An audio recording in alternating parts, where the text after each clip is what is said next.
Watch this video if you want to learn how to pipe neck.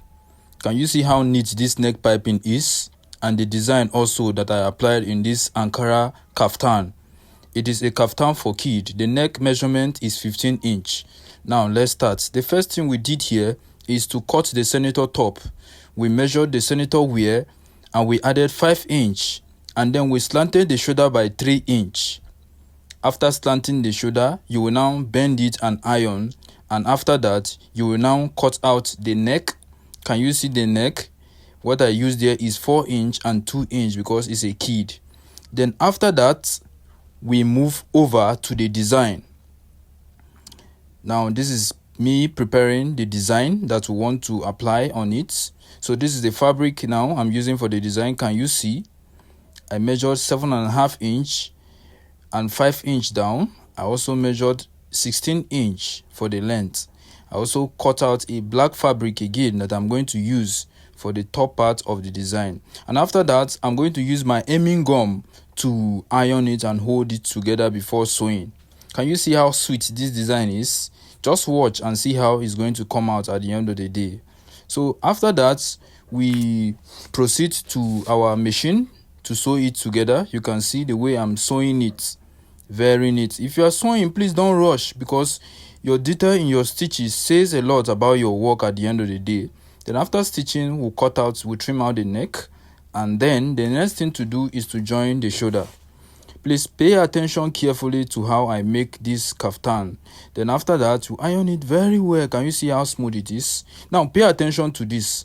This is me cutting the armhole, but this is not the end of me cutting the armhole. I'm going to still go ahead to trim the front of the armhole inside. This trimming is going to help to remove the wrinkles that happens on the shoulder of the armhole. Then after that, we'll do the same with the neck. Trim the neck, measure it to make sure that it is the same inch. Then after the trimming, we will now cut out, make a notch at the middle where we are going to apply our flap.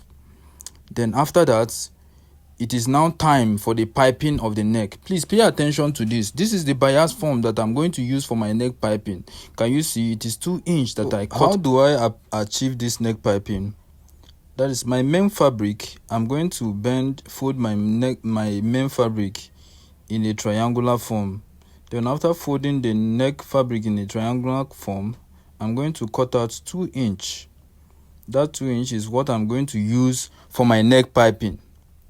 Can you see that? Then after cutting it out, I'm going to apply my hemming gum to hold it together. I'm going to apply my hemming gum like this and use my iron to iron it together.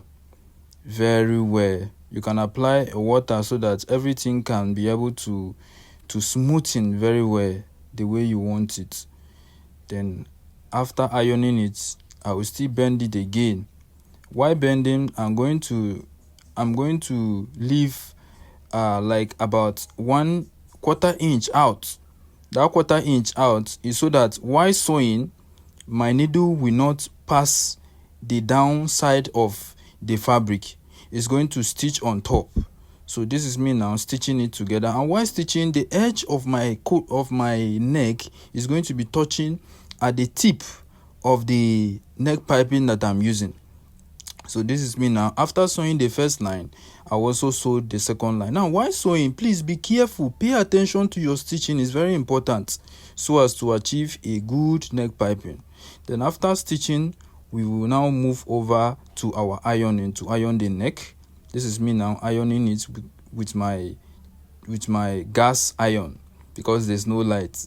So you will not say that as a tailor, because there's no light you will not work. No, that is being lazy. So guys, follow my